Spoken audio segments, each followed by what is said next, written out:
و این یک هشداره. کسایی که درگیر اعتیاد میشن یه فریب خیلی بزرگ توی زندگیشون میخورن. بزرگترین فریبیه که کسی که دچار وابستگی به اعتیاد میخوره این که من با بقیه متفاوتم، من اینجوری نمیشم. این فریبه، من مثل اونا نمیشم. نه دوست من، اینجوری نیست.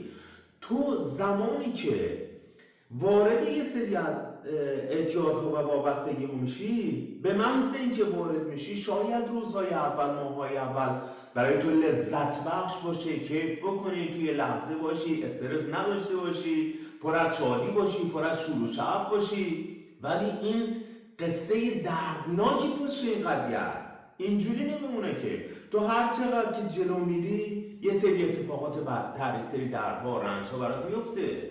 زمانی که وارد این بخش جدید زندگی میشن اعتیاد، دو تا حالت بیشتر ندارد. حالت اول اینکه یا یه جایی این اعتیاد و وابستگی باید تمام بشه، یا اینکه باید به مرگ منجر بشه و میشه. حالت سومی نداره. دنبال حالت سومی نگرد توی قضیه اعتیاد و وابستگی. هیچ حالت سومی نداره و فریب نخوری که با بقیه متفاوتی. و توی این قضیه بخش جدید زندگی دو تا جدایی اتفاق میفته. جدایی اول، جدایی از خدای خودت. زمانی که من یه اتصالی به اون قدرت کل، به اون عقل کل، به اون کسی که من را آفریده هیچ اتصالی نداشته باشم، اتصال قطع بشه، زندگیم باد حواس میره. زندگی همه جا فریب میخوری، همه جا شکست میخوری، همه جا رنج میبری. خدایی نیست، به جایی وصل نیستی. مثل خرافاشاکی که از این ور به اون ور برده میشه، به جایی متصل نیستی. و حالت دوم، جدایی خودت از خود واقعیت. جدایی خودت از خود واقعیت یعنی به یه روزهایی میرسی که هیچ چیزی برای دیگه ارزش نداره.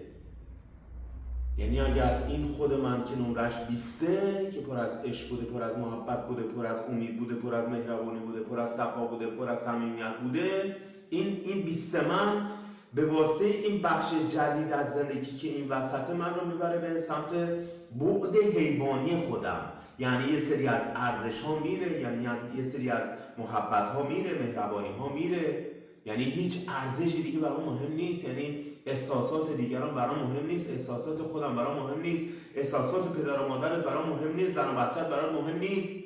هیچ کدوم اینا مهم نیست. فقط تنها چیزی که مهمه اون اعتیاد و وابستگیه و حاضری برای اون اعتیاد و وابستگی هر کاری انجام بدی، هر کاری انجام بدی و دست هر اقدامی میزنی، چون که از خودت جدا شدی، از خدای خودت جدا شدی. هیچ چیز دیگه برات مهم نیست. چه ارزشی نمونده این وسط. و این اتفاق میفته این بخش از زندگی. مطمئن باش اگر ماه اول اتفاق نیفتاد، سال اول اتفاق نیفتاد، سال سوم اتفاق میفته، سال دوم اتفاق میفته. و این فریب رو نخوری که با بقیه متفاوتی.